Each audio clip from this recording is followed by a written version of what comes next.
Alhamdulillahirabbil alamin, kita dapat ketemu lagi. Pada kesempatan kali ini kita akan mempelajari materi tentang simpangan rata-rata data kelompok. Topik utama hari ini yaitu menentukan nilai simpangan rata-rata data kelompok. Tentu saja yang paling penting adalah mempelajari idenya ya. Jadi kita di samping tahu rumus, kita harus tahu ide dari penentuan simpangan rata-rata data kelompok ini. Baik, sebelum kita mempelajari materi tentang simpangan rata-rata data kelompok, kita akan mengingat materi yang pernah kita pelajari, yaitu bagaimana cara menentukan simpangan rata-rata data tunggal. Pengertian simpangan rata-rata itu yang biasa juga kita sebut sebagai rata-rata simpangan, diperoleh dengan menghitung rata-rata jarak tiap data ke rata-ratanya, atau yang disebut sebagai simpangan. Simpangan itu maksudnya kalau ada sebuah data, kelompok data mempunyai rata-rata 6, maka kalau ada nilai 7 berarti nilai tersebut menyimpang sebesar 1.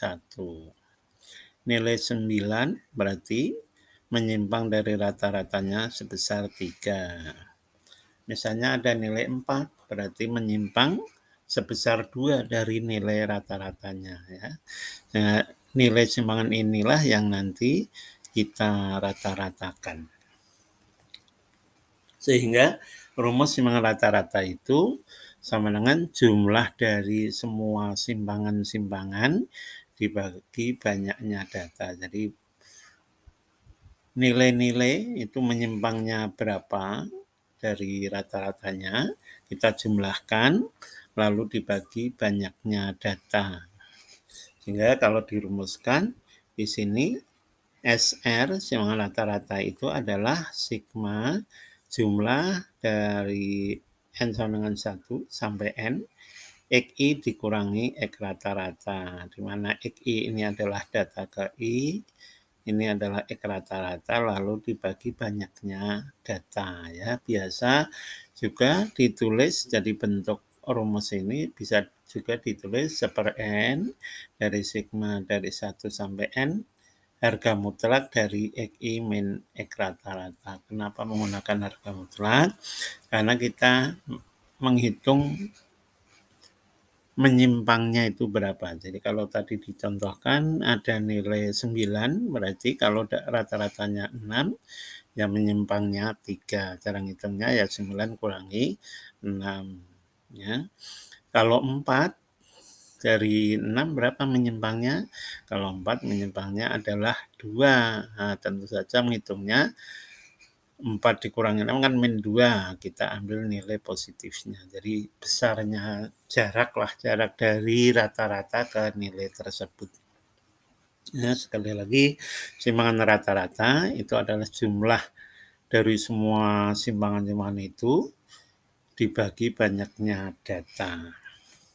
Nah, sebagai contoh, jika ada data tunggal seperti ini, yaitu ada 4, 6, 8, 5, dan seterusnya. Di sini ada 1, 2, 3, 4, 5, ada 10 data. Terus ditanyakan berapa nilai simpangan rata-ratanya. Nah, maka tentu saja sebelum kita bisa menghitung nilai simpangan rata-ratanya, ya kita hitung dulu nilai rata-ratanya. Jadi rata-ratanya dihitung dulu. Nanti setelah rata-ratanya dihitung, kita lihat besarnya simpangan dari tiap data, lalu kita rata-ratakan. Nah, di sini rata-ratanya adalah jumlah semua data dibagi banyaknya data.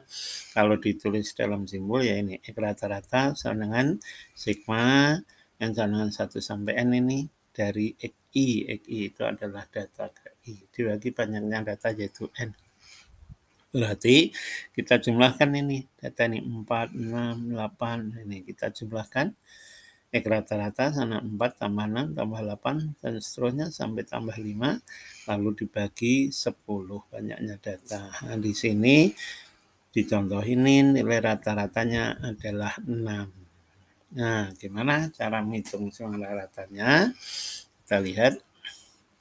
Nah, di sini sumbangan rata-rata itu adalah jumlah dari semua simpangan dibagi banyaknya data. Perhatikan di sini rumusnya yang tadi sudah disampaikan, SR yaitu sigma dari 1 sampai N, harga mutlak EI min X rata-rata. Jadi kita hitung jarak simpangannya ya, bukan maksudnya kita tidak memperhatikan lebih tinggi atau lebih rendah, tapi jaraknya. Jadi kalau tadi dicontohkan nilai 9 itu kalau dari rata-rata 6, maka menyimpangnya sebesar 3.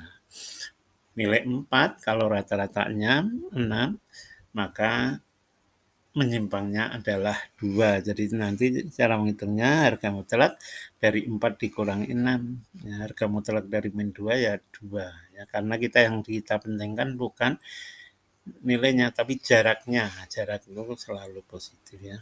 Sehingga kita peroleh di sini simpangan yang pertama, ya harga mutlak dari datanya kan 4, rata-ratanya harga mutlak dari 4 min 6. Data kedua, datanya 6 berarti ditambah harga mutlak dari 6 dikurangi rata-ratanya yaitu 6. Data ketiga yaitu 8, maka menyimpangnya sebesar harga mutlak 8 kurangi 6. Nilai keempat yaitu 5. Berapa menyimpangnya? Ya harga mutlak 5 min 6 ya, nanti hasilnya ini 1. Begitu seterusnya untuk semua data. Dari data pertama sampai data ke-10. Data ke-10 itu nilainya adalah 5, berarti menyimpangnya sebesar harga mutlak 5 min 6. Dibagi N, yaitu banyaknya data, berarti 10. Nah, kalau udah gitu tinggal kita jumlahkan. Ini jumlahnya yaitu harga mutlak 4 min 6, 2. Harga mutlak 6 min 6, 0. Harga mutlak 8 min 6, 2. Harga mutlak 5 min 6, 1. Begitu seterusnya. Jumlahkan bagi 10. Nah, di sini diperoleh sumbangan rata-rata adalah 12 dibagi 10, yaitu 1,2. Nah, apa artinya? Artinya, kalau data ini rata-ratanya adalah 6 dan menyimpangnya. Jadi pada umumnya data-data di kelompok ini menyimpangnya rata-ratanya hanya 1,2. Ya, jadi kalau rata-ratanya simpangannya itu 1,2, itu berarti baik dibanding misalnya menyimpangnya itu rata-ratanya lebih besar dari 1,2, misalnya 3, berarti nanti akan ada nilai yang terlalu kecil, ada nilai yang mungkin sampai 10, sehingga menyimpang dari 6 itu cukup besar menyimpangnya. Ya. Itu makna dari simpangan rata-rata. Nah, berikutnya, bagaimana jika data dinyatakan dalam bentuk distribusi frekuensi data kelompok? Nah, biasanya kalau datanya besar, maka untuk mengolah data kita buat dalam bentuk distribusi frekuensi data. Nah, bagaimana kita menentukan simpangan rata-ratanya? Nah, kunci perhitungannya, nah, ini yang harus kita perhatikan. Untuk perhitungan rata-rata maupun simpangan rata-rata dalam distribusi kelompok, kita perlakukan sama. Jadi sama saja sebenarnya. Yang menjadi kunci dalam perhitungannya adalah bahwa tiap kelas diwakili oleh titik tengahnya. Jadi nanti kalau kita buat kelas-kelas itu dalam menghitung rata-rata maupun simpangan rata-rata, maka tiap kelas itu kita ambil wakilnya, yaitu titik tengah. Nah, kenapa kita ambil titik tengah? Karena kita berasumsi bahwa pada data normal itu biasanya titik tengah dapat digunakan sebagai wakil. Jadi misalnya ada kelas pertama dari 6 sampai 10 misalnya, maka kita ambil titik tengahnya. Cara menghitung titik tengah tidak susah, yaitu tinggal kita jumlahkan dibagi 2 ya, batas bawah dan batas atasnya. Nah, makna titik tengah dan frekuensi. Perhatikan nih. Perhatikan bahwa tiap kelas diwakili oleh titik tengahnya. Sedangkan banyaknya data yang diwakili di tiap kelasnya tergantung dengan frekuensi di kelas masing-masing. Jadi maksudnya nanti tiap kelas itu kita ambil wakil untuk menghitungnya, kita ambil titik tengah, sedangkan banyaknya data yang diwakili ya kita gunakan yaitu besarnya frekuensi tiap kelas ya. Ini di baris keempat perlu diperhatikan bahwa dalam perhitungan nilai titik tengah yang mewakili tiap kelas kita kalikan dengan besarnya frekuensi yang menyatakan banyaknya data yang diwakili di kelas tersebut. Dan nanti akan jelas di contoh ya. Oke, jadi ini perhatikan contohnya. Tentukan simpangan rata-rata dari data berikut. Di sini itu ada distribusi frekuensi. Di sini ada 5 kelas contohnya. Kelas pertama dari 60 sampai 64 itu frekuensinya 5. Terus 65 sampai 69 frekuensinya 6 dan seterusnya. Nah, dalam membaca distribusi atau tabel ini, perhatikan di kelas pertama itu 60 sampai 64. Berarti data-data itu kan bisa dari 59,5 sampai 64,5. Artinya data itu kita nggak tahu persisnya, tapi setelah kita buat distribusi frekuensi seperti itu. Jadi di kelas pertama ada 5. Nah, dalam perhitungan-perhitungan nanti di kelas pertama ini berarti banyaknya data ada 5 dan tiap data boleh kita wakilkan dengan titik tengahnya. Asumsinya apa? Asumsinya di kelas ini dalam distribusi normal atau dalam keadaan normal pasti begini, ada nilai-nilai yang di bawah, ada nilai-nilai yang di atas, maksudnya begini, ada yang di sekitar 60, ada yang di sekitar 64, begitu juga ada yang di pertengahannya. Nah, kita wakili di kelas ini yaitu titik tengah. Di mana ngitung titik tengah? Tinggal kita ambil titik tengahnya, yaitu caranya 60 ditambah 64 dibagi 2. Berarti nanti titik tengah kelas pertama adalah 62. Nah, untuk selanjutnya, frekuensi itu menyatakan banyaknya data yang diwakili. Berarti di kelas pertama ini ada 5 data. Maka nanti titik tengah ini yang kita wakili dengan titik tengah yaitu 62 itu ada 5 ya. Jadi artinya kita anggap bahwa ada data 62 sebanyak 5, terus titik tengah yang kedua itu berarti 62 tambah 5 karena panjang kelasnya kan 5, 65 kurangi 60. Berarti nanti di sini itu titik tengahnya adalah 67. Nah, ada berapa yang datanya 67? Nah, sesuai frekuensinya berarti 6. Berarti nanti untuk menghitungnya ya tinggal kita kalikan 67 kali 6. Begitu seterusnya. Di data kelas ketiga diwakili oleh 72. Ada sebanyak berapa data? Ada 10 data. Sehingga nanti jumlah datanya itu ada 24 ya. Titik tengah yang pertama 62 sebanyak 5, terus 67 sebanyak 6, 72 sebanyak 10, 77 sebanyak 2, 82 sebanyak 1. Itu dalam hitungannya seperti itu. Oke, kita lanjutkan. Nah, data titik tengahnya seperti ini. Ini di sini adalah XI 62 ini diperoleh dari 60 tambah 64 bagi 2. 67 itu 65 tambah 69 dibagi 2 dan seterusnya karena ini panjangnya panjang kelasnya adalah 5 berarti titik tengahnya pun akan sama selalu ditambah 5 ya. Oke. Baik, kita lanjutkan. Nah, nilai rata-rata sekali ini. Nilai rata-rata itu apa? Jumlah dari semua data dibagi banyaknya data. Ini selalu sama ini. Jumlah semua data dibagi banyaknya data. Perhatikan bahwa jumlah semua data ini untuk data kelompok itu adalah tadi perkalian dari FI kali XI. FI itu adalah frekuensi kelas KI, XI itu adalah titik tengah kelas KI. Kenapa? Nah, katakanlah tadi di kelas yang pertama itu 60 sampai 64 itu ada 5. Nah, kelas pertamanya ini diwakili oleh XI yaitu 62.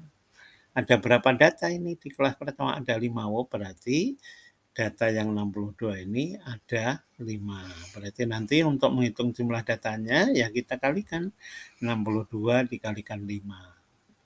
Begitu juga di kelas kedua, berarti titik tengah 67 dikalikan 6. Kenapa dikalikan 6? Karena yang kelas kedua ini kan yang diwakili dengan nilai 67, ini ada sebanyak 6. Berarti nanti boleh dihitung begini, 67 tambah 67 tambah 67 sampai 6 kali atau 67 kali 6 itu gampangnya ya. Sehingga nanti kalau dihitung seperti ini. Sigma dari data ke 1 sampai N, FI kali XI dibagi sigma FI. Sigma FI itu ya berarti jumlah data. Sigma FI. Sigma FI itu, nah ini nih. Ini kan frekuensi nih. Sigma FI ya F1 tambah F2 tambah F3 tambah F4 tambah F5. Nah, sebanyak 24 ya. Ya. Jadi XI titik tengah, FI frekuensi kelas KI, bar ini adalah X rata-rata. Nah, terus N sigma FI. N itu banyaknya data. Nah, dalam hal ini adalah sigma FI, yaitu banyaknya data. Sehingga nanti menghitungnya ini kita lihat ya. X rata-rata berarti frekuensi kali titik tengah 5 kali 62 tambah frekuensi kali titik tengah 6 kali 67 dan seterusnya sampai data terakhir frekuensinya 1 dan 1 kali 82. 82 itu adalah titik tengah terakhir ya. Lalu dibagi sigma FI yaitu jumlah frekuensinya itu 5 tambah 6 tambah 10 tambah 2 tambah 1 yaitu 24. Dan tinggal menghitung. Ini setelah dihitung ya rata-rata adalah 1668 dibagi 24. Berarti diperoleh X rata-rata 69,5. Ya, untuk rata-rata itu nilai rata-rata ini nanti akan kita gunakan untuk menghitung simpangannya, simpangan dari tiap datanya. Nah, simpangan itu menyimpangnya seberapa? Yang kita perhatikan bukan min plusnya tapi jaraknya. Jadi kalau di atas lebih tinggi berarti ya nanti positif, kalau di bawahnya kita ambil harga mutlaknya ya. Oke, berarti kan nilai rata-rata 69,5 ya. Kita lanjutkan. Nah, simpangan rata-rata data kelompok. Nah, di sini semua rata-rata data kelompok juga sama. SR adalah jumlah dari semua simpangan-simpangan dibagi banyaknya data. Perhatikan data kelompok ini tadi tiap kelas datanya diwakili oleh titik tengahnya. Nah, sehingga sama nanti berapa simpangannya? Nah, simpangannya itu adalah nilai dikurangi nilai rata-ratanya. Jadi kalau di sini rumusnya begini. Jumlah dari 1 sampai N apa nih? FI kali XI min X rata-rata. XI min X rata-rata itu adalah simpangan. Jadi untuk di contoh ini, XI kelas pertama itu adalah berapa tadi? Kelas pertama. Nah, kelas pertama itu adalah X-nya adalah 62. X1 62. F1 yaitu frekuensi kelas 1 5. X2 67. F2 6. Nah, ini X3 72. F2 10 ya. Nah, untuk kasus ini nilai rata-ratanya adalah 69,5. Berarti kalau ada nilai 62, berapa menyimpangnya?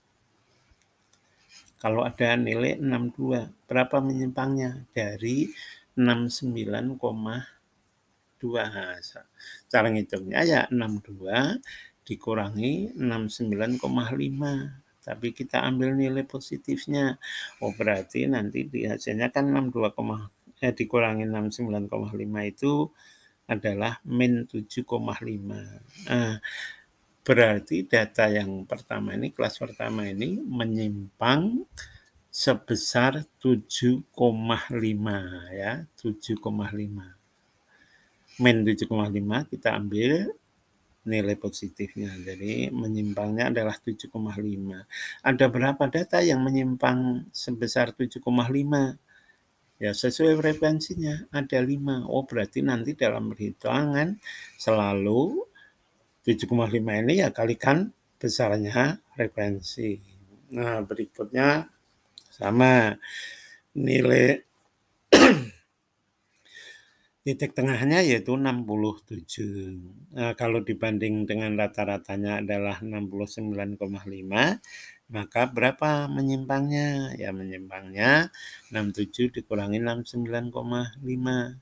Berarti min 2,5. Min 2,5. Ada berapa data yang menyimpangnya min 2,5? Ya, sesuai frekuensinya. Karena di kelas kedua ini ada 6, berarti banyaknya data yang menyimpang sebesar 2,5 itu ada 6. Maka nanti dalam perhitungannya harus dikalikan 6. Sehingga kalau kita lihat rumusnya seperti ini. Simpangan rata-rata itu adalah sigma dari 1 sampai N, apa ini? FI frekuensi ke I kali XI min X rata-rata dibagi sigma FI. Sigma FI itu ya tidak lain adalah banyaknya data, jumlah semua frekuensi itu. Ya. Nah, oke, kita lanjutkan. Nah, di sini SR sama dengan, berarti kan ini 5. 5 itu adalah frekuensi kelas ke-1 kali 62 min 69,5. Perhatikan ya, pakai harga mutlak. Dan nanti hasilnya kita ambil positif ya. Tadi udah kita sampaikan hasilnya adalah min 7,5. Berarti nanti hasilnya 7,5 ya. Ditambah 6. 6 ini adalah frekuensi kelas kedua. Dikalikan ya titik tengahnya yaitu 67 dikurangi nilai rata-ratanya. Berarti nanti di sini ketemu min 2,5 ya. Tapi karena harga mutlak ya berarti 2,5. Oke, terus kita lanjutkan. Di sini 10. 10 ini adalah frekuensi kelas ketiga. Kali titik tengah kelas ketiga. Yaitu apa? 72. Dikurangi rata-ratanya 69,5. Berarti nanti di sini hasilnya 2,5. 10 kali 2,5 ya. Terus berikutnya ditambah frekuensi kelas ke-4, 2 kali 77 min 69,5. Oh, berarti nanti hasilnya berapa nih? 7,5. Nah, kalau positif ya udah ambil 7,5.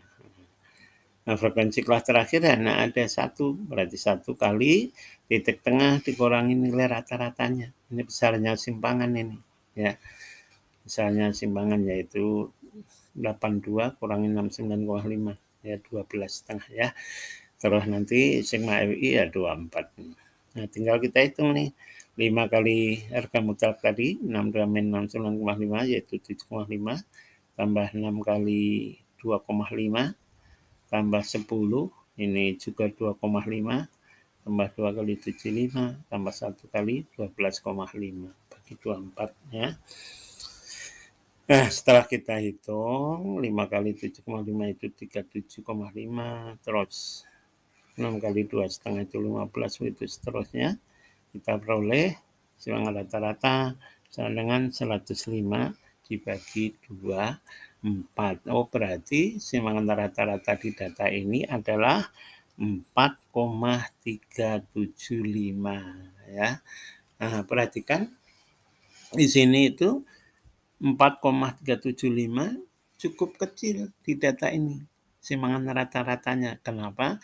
Karena datanya ini adalah data skala 100. Nah, kalau menyimpangnya hanya 4 itu berarti ya relatif data itu mengelompok di sekitar rata-ratanya. Jadi kalau tadi rata-ratanya 69,5,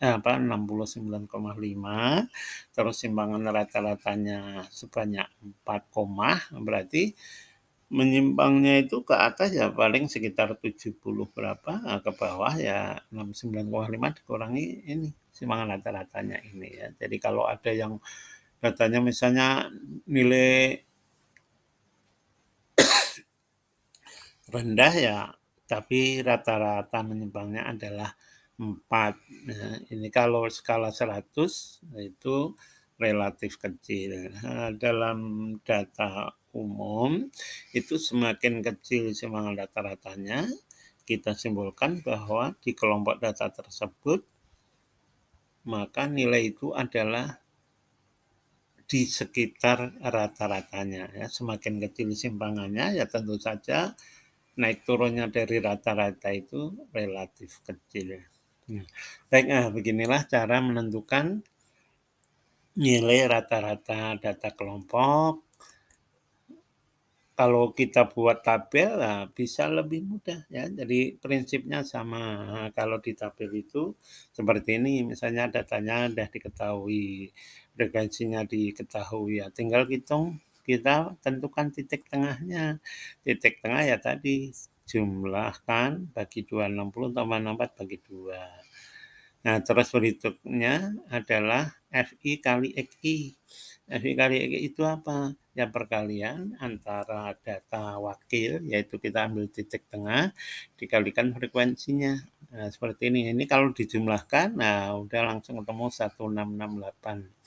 Nah, berarti kan untuk menghitung simpangan rata-rata, kita harus tahu nilai rata-ratanya ya. Ini gimana menghitung nilai rata-rata? Tinggal jumlah dari sigma FI XI ini. Dari data pertama sampai data kelima, yang kita wakilnya tadi titik tengah, kita jumlahkan 1668. Nah, X rata-rata itu adalah ya 1668 dibagi banyaknya data sigma FI, yaitu 69,5. Nah, gitu ya. Nah, nanti untuk menghitung semua rata-rata, tinggal kita lengkapi tabelnya. Tabelnya apa? Ya ini, harga mutlak XI min X rata-rata. Itu adalah menghitung menyimpangnya ya. Data titik tengah ini yang sebagai wakil data tiap kelas menyimpang berapa terhadap rata-rata yang 69,5. Nah, kita hitung. Nah, setelah itu kita kalikan dengan FI. Kenapa? Karena di data pertama ini 62 ini titik tengah ini mau yang diwakili 62 itu ada sebanyak frekuensinya ada 5, tinggal kita kalikan 5 kali simpangannya berapa. Nanti yang kedua simpangannya berapa dikalikan banyaknya frekuensi, karena ada banyaknya data yang simpangannya itu sebanyak frekuensinya ya, tinggal kita lengkapi. Nah, kalau kita lengkapin seperti ini. Di sini min rata-rata berarti apa tadi? 62 dikurangi rata-ratanya yaitu 69,5. Tapi ambil harga mutlaknya berarti 72. 67 kurangi 69,5. Ambil harga mutlaknya berarti 2,5. 72 kurangi 69,5 juga 2,5 ya. Terus 77 dikurangi 69,5 7,5 ya. Begitu seterusnya. Nah, nanti dikalikan dengan ini simpangannya 7,5. Nah, yang simpangannya 7,5 itu ada berapa data? Ya, sebanyak frekuensi yaitu 5. Tinggal 7,5 ini kalikan 5. Nih. 2,5 kalikan 6, 15. 2,5 kalikan 10, 25. Itu seterusnya. Nah, nanti simpangan rata-rata itu adalah jumlah FI kali X min X rata-rata ini, yaitu 105, lalu dibagi banyaknya data, yaitu 24 sigma Fi ini ya. Hasilnya berapa? 4,375 ya. Nah, jadi untuk selanjutnya kalian boleh menghitung ya menggunakan tabel. Ini memang lebih gampang, apalagi kalau di Excel ya, nanti langsung pakai rumus, terus nanti berarti semangat rata-rata ya tinggal kalian hitung seperti ini. Tapi kalian harus tahu ya ide gimana tadi cara menentukan semangat rata-rata data kelompok ya kita kaitkan dengan data tunggal biasa ya. Baik, mudah-mudahan bisa dimengerti. Nah, terima kasih banyak atas perhatiannya. Kita akhiri. Assalamualaikum warahmatullahi wabarakatuh.